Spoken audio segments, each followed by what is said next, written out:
Amén. Entonces, la palabra que quiero compartirte hoy ya la hemos visto en otras ocasiones, creo que hemos hablado de ella, pero hoy te quiero dar un enfoque un poquito diferente. Y se encuentra en 2 de Corintios capítulo 12, versículo 9. Y me ha dicho: bástate mi gracia, porque mi poder se perfecciona en la debilidad. Por tanto, de buena gana me gloriaré más bien en mis debilidades, para que repose sobre mí el poder de Cristo. Padre, que tu palabra se grabe en nuestra mente y nuestros corazones y que podamos llevarla a la práctica. En el nombre de Jesús, amén.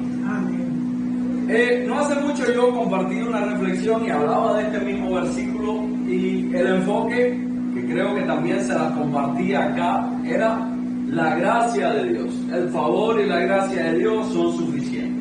Y tantas veces hemos hablado de ese versículo, sabemos lo que es la gracia de Dios, sabemos lo que es el favor de Dios, pero hoy quiero enfocarme en el otro pedazo del versículo. Dice: porque mi poder se perfecciona en tu debilidad. Hoy veía una frase que me llamó un poco la atención. Una frase de Félix Valera que decía: la gloria del maestro es hablar por la boca de sus discípulos. Y me llamó tanto la atención esa frase, y me pongo a analizarla y digo: bueno, ¿qué quiere decir esa frase? Por supuesto que las enseñanzas del maestro están reflejadas en los alumnos. O sea, el hecho de que los alumnos hablen las enseñanzas del maestro es una honra para el maestro. Amén. Entonces, para Dios es una honra. Honramos a Dios cuando nosotros hablamos de Él. No sé si me hago entender, pero lo que quiero decirte es que aunque seamos personas débiles, aunque seamos personas que no tengamos esas grandes capacidades, aprendemos del maestro. ¿Y cómo le damos la gloria al maestro? Aleluya. A través de nuestras acciones, según lo que hemos aprendido de él. Jesús vino a mostrarnos una forma de vida. Jesús vino a mostrarnos una forma de vida, y él mismo dijo: la carne es débil, pero el espíritu está dispuesto. El espíritu está dispuesto. ¿Por qué? Porque siempre decimos: el espíritu está dispuesto, pero la carne es débil. Porque la Biblia dice así. Bueno, léelo al revés. Porque si lo lees así, a lo mejor lo usas para justificar. Dice: no, pero bueno, es que la carne es débil. No, Jesús no lo dijo para que te justificara. La carne está débil, pero el espíritu está dispuesto. O sea, como seres humanos somos débiles. Como seres humanos tenemos situaciones, como seres humanos tenemos que pasar aflicciones. Pero en medio de nuestras debilidades, nosotros glorificamos el nombre de Dios. ¿Cómo glorificamos el nombre de Dios en medio de nuestras debilidades?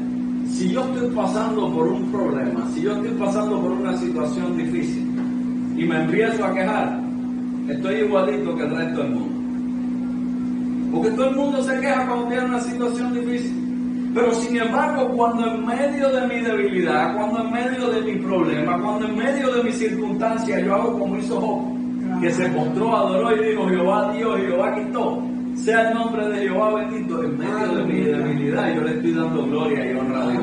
Amén. En medio de mi situación yo le estoy dando gloria a Dios. Y todos tenemos debilidades. Nadie puede decir: yo estoy fuerte en todas las áreas. Todos tenemos debilidades. Es una realidad. El ser humano es débil. Tenemos áreas débiles. Tal vez tú eres más fuerte que yo en ciertas cosas, y yo soy más fuerte que tú en ciertas cosas. Pero sin lugar a duda, todos tenemos un área débil. Yo recuerdo que cuando estábamos en secundaria, éramos 5 muchachos. En secundaria, usted sabe que en la escuela del campo, al final todos los muchachos cogen el vicio del cigarro. Y tristemente yo también caí en ese hoyo. Y éramos 5 muchachos los que andábamos juntos, los 5 fumábamos. Pero de los 5 había uno que él nada más fumaba los fines de semana, cuando salíamos a pasear. Y yo siempre me llamó la atención eso. Yo decía: bueno, ¿y por qué si los 5 andamos juntos, estamos en el mismo contexto, los 5 compartimos lo mismo? ¿Por qué él tiene esa capacidad de controlar y dominar ese vicio? Porque sin embargo, cuando yo fui a dejar el vicio del cigarro, a mí me costó rodillas. A mí me costó dar rodillas y orar y clamar y decirle, Señor, ayúdame porque estoy débil. Y mira, ahí está tu palabra. Glorifícate en mi debilidad. Glorifícate en mi debilidad porque yo no puedo. Yo traté de dejar el cigarro por la buena y no pude. Sin embargo, él tenía esa facilidad. Él no es cristiano. Pero me llamó la atención esa facilidad que tenía. Por eso mismo, porque todos no somos débiles en las mismas áreas. Hay diferentes áreas en las que nos movemos. Y entonces yo tengo una debilidad en un área, pero en otra estoy fuerte. Ahora, esa debilidad no quiere decir que vaya a ser un estorbo para mi vida. Esa debilidad no quiere decir que a mí me tenga que limitar, porque allá estaba el apóstol Pablo. Y el apóstol Pablo dice, porque hay un aguijón y he orado 3 veces a Dios y Dios me ha dicho, bástate en mi gracia. Entonces Pablo tenía una situación en su vida, una situación que muchos especulan que era un problema de la vista, y hay muchas teologías y muchas, teorías acerca de cuál era el aguijón de Pablo. Pero yo ahora no te voy a hablar de eso, porque bíblicamente no hay un respaldo que diga realmente cuál era el aguijón de Pablo. La cuestión es que ese aguijón era una debilidad en la vida de Pablo. Era algo que constantemente lo golpeaba, constantemente le estorbaba en su vida. Pero sin embargo aquí Dios le está diciendo, bástate mi gracia, porque mi poder se perfecciona en tu debilidad. Tú tienes debilidades, tú tienes situaciones difíciles en tu vida, tú tienes crisis en tu vida, pero no puedes dejar que esas situaciones te detengan. No puedes dejar que esas situaciones te dominen. Es como la persona que dice, ay, pero hoy está lloviendo, no, yo no voy a ir al culto. El agua no te va a matar. Mójate, ve al culto. Después te secas la cabeza, el cuerpo, pero no te pierdas esa bendición. No es que tengo un dolor aquí en la pierna, no puedo. No podemos dejar que nuestras debilidades y nuestras situaciones nos frenen. Ahora mismo un matrimonio, los dos se enferman. Los dos cogen, digamos, fiebre de 38, 39 grados. Los dos con fiebre. Y mientras el hombre está tirado en la cama, ay, que me muero, ay, que mira, que no puedo.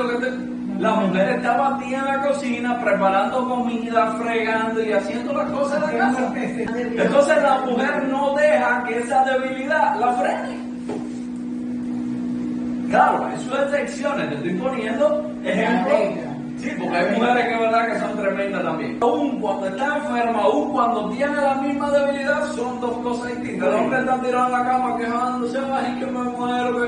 Y la mujer está ahí batida haciendo las cosas de la casa.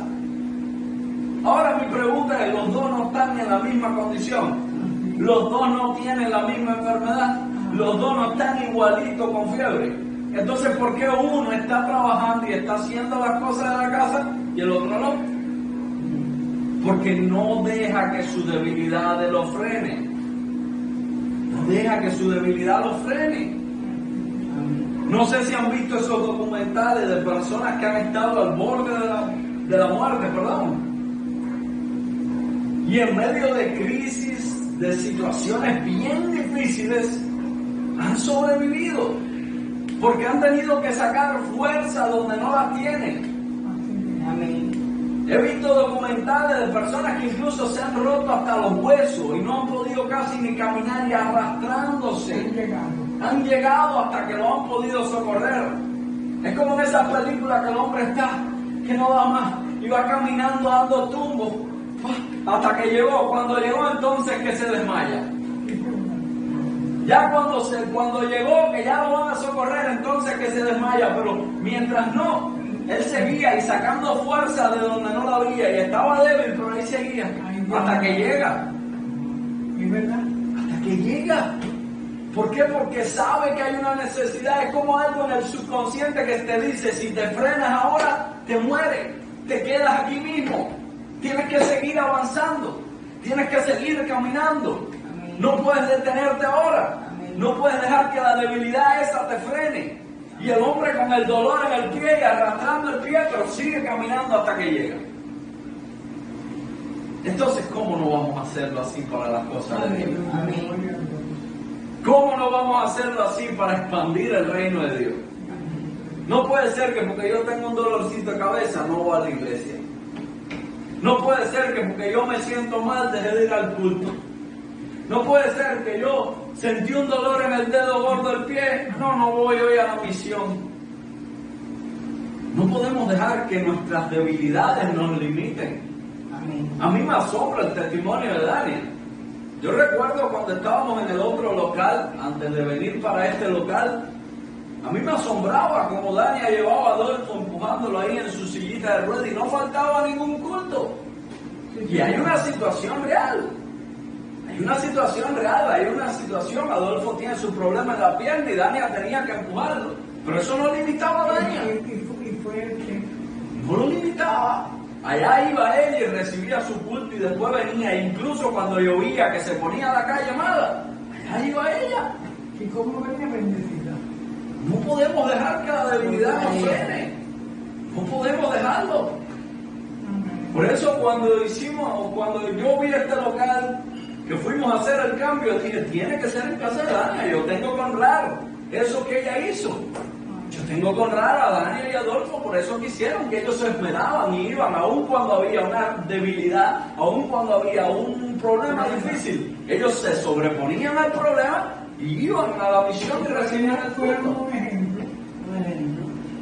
Te estoy poniendo ejemplos reales y ejemplos que tú puedes ver. Porque muchas veces uno dice, sí, pero bueno, eso era la Biblia, eso era antes, no, te estoy hablando de cosas ahora. Allá en la iglesia, ¿sabes cuántas personas viven en San Rafael? Y por las madrugadas vienen caminando hasta la iglesia para recibir el tiempo de las 6 de la mañana. Había una hermana que salía a 3 de la mañana de San Rafael para estar a las 5 de la mañana en el tiempo de la iglesia. Entonces, eso Dios lo está viendo. Dios lo está viendo. Amén. Dios está ahí observando y Dios está mirando. Y después a veces nos quejamos y decimos, bueno, pero ¿por qué fulano y por qué mengano? Pero tú no sabes cómo fulano y mengano se sacrifican. Era lo que hablábamos el otro día. Hay cosas que uno hace que solo las ve Dios. Amén. Amén. Solo las ve Dios. El pastor no la va a ver. El líder no la va a ver. El misionero no la va a ver. Solo Dios la va a ver. Pero ¿sabe qué? Ese es el que tiene que verla. Esa es la satisfacción. Ese es el que tiene que verla. Porque Él ve que tú estás débil. Él ve que tú estás débil, pero estás trabajando y estás ahí. ¿Tú crees que Dios no estaba mirando la situación que tenía Pablo, fuera cual fuera? ¿Y tú crees que Dios no lo oía cuando Pablo oraba y le decía, Señor, mira este aguijón que tengo? Dios lo estaba mirando. Pero yo me imagino que Dios cada vez que veía a Pablo, que en medio de esa situación, en medio de ese problema, con ese aguijón, él seguía orando y Dios decía, me agrada como él lo hace. Me agrada como él lo hace. Me agrada lo que está haciendo porque tiene una debilidad, pero está haciendo la obra que yo le mandé. Entonces no podemos frenarnos por las debilidades, no podemos frenarnos por las situaciones. Seguramente si ahora te dijeran, van a vender un módulo, van a vender un módulo y hay que comprarlo hoy porque si no mañana, oiga, usted se parquea allí donde van a vender el módulo y se pasa ahí las horas que tenga que pasarse. Y si tienes dolor, no importa, usted se aguanta, pero usted va y coge el módulo. Ahora mi pregunta es, ¿acaso un módulo es más importante que mi relación con Dios? ¿Acaso un módulo es más importante que la bendición de Dios? Si dice la Biblia, la bendición de Dios es la que enriquece y no añade tristeza. Entonces es más importante sacrificarme para otras cosas que sacrificarme para Dios. Porque yo no te estoy hablando de venir a la iglesia o venir aquí a la misión por un compromiso conmigo. Si tú te vas a comprometer conmigo, te estoy diciendo desde ya que estás mal. Porque yo soy un ser humano y el día de mañana puedo decepcionarte. Tu compromiso tiene que ser conmigo, con papá. Con Dios, que es el que no te va a decepcionar, con Dios, que es el que en medio de tu debilidad te va a dar fortaleza. Entonces no tomes tu debilidad para justificarte. No uses tu debilidad para decir que no puedo, porque mira, tengo esta situación. Vi un caso de un hombre que le faltaban las manos y tocaba la guitarra con los pies.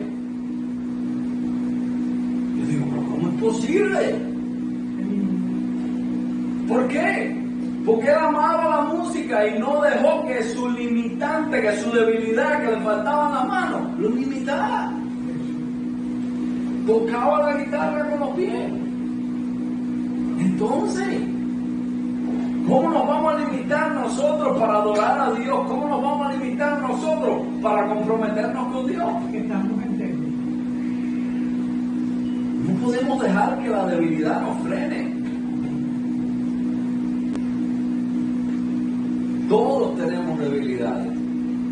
Y lo otro de lo que quiero hablarte es que la gente tiene grandes expectativas siempre de los cristianos.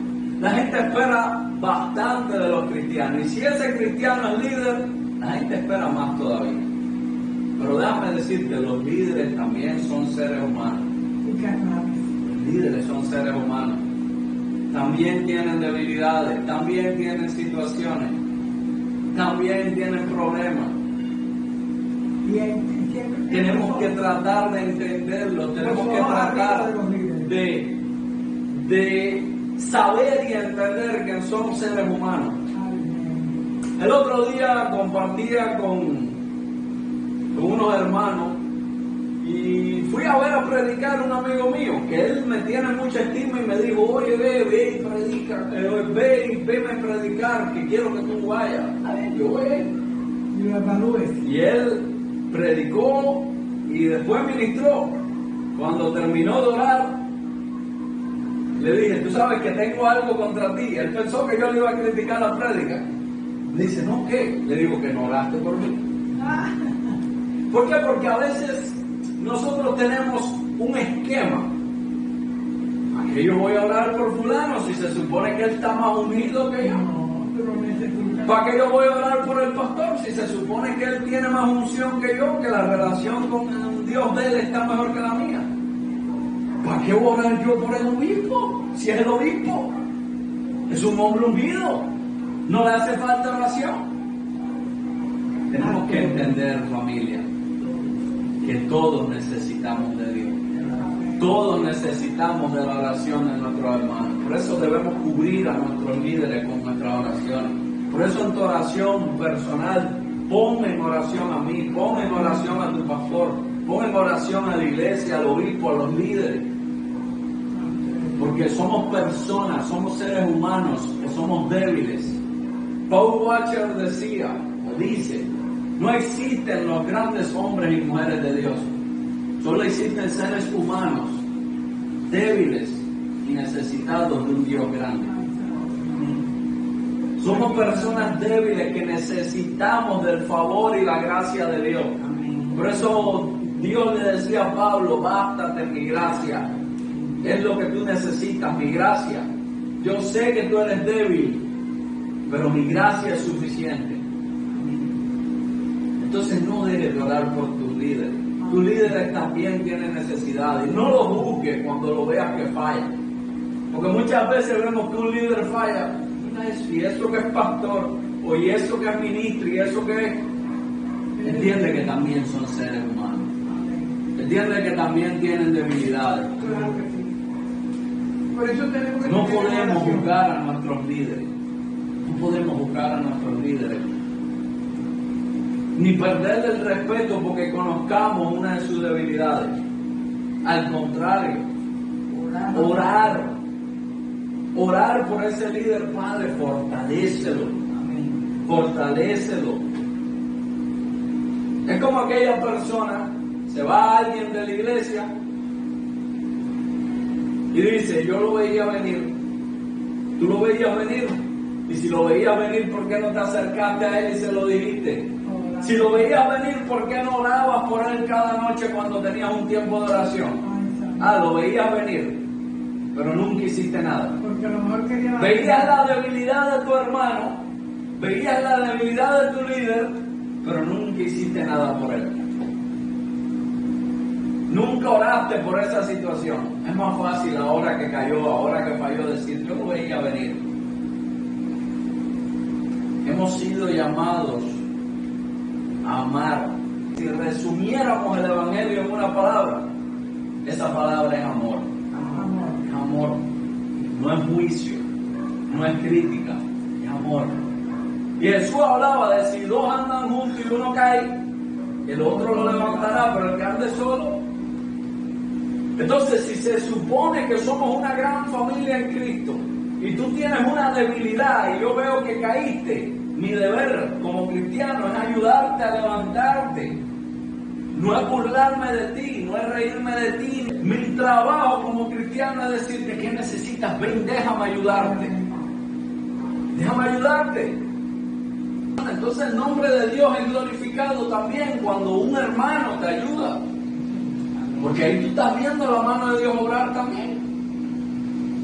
Tengo una debilidad, tengo una necesidad y quiero que Dios me supla.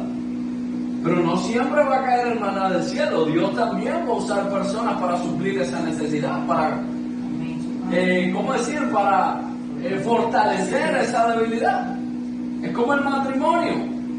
En el matrimonio, ¿qué dice? La ayuda idónea. Son un complemento. Son un complemento. Uno está para ayudar al otro, para complementar al otro. Entonces no podemos justificarnos con nuestras debilidades. Hay debilidades, pero la gracia de Dios es suficiente. Y el poder de Dios se perfecciona en medio de nuestras debilidades. No usemos las debilidades como justificantes. No las usemos para justificar. Al contrario, dejemos que Dios se glorifique en nuestra debilidad. Amén. Dejemos que Dios se glorifique en nuestro problema, en nuestra situación, en nuestra necesidad. Amén. Que Dios te bendiga, que Dios te guarde y que su gracia y su favor no se aparten de ti jamás. Amén.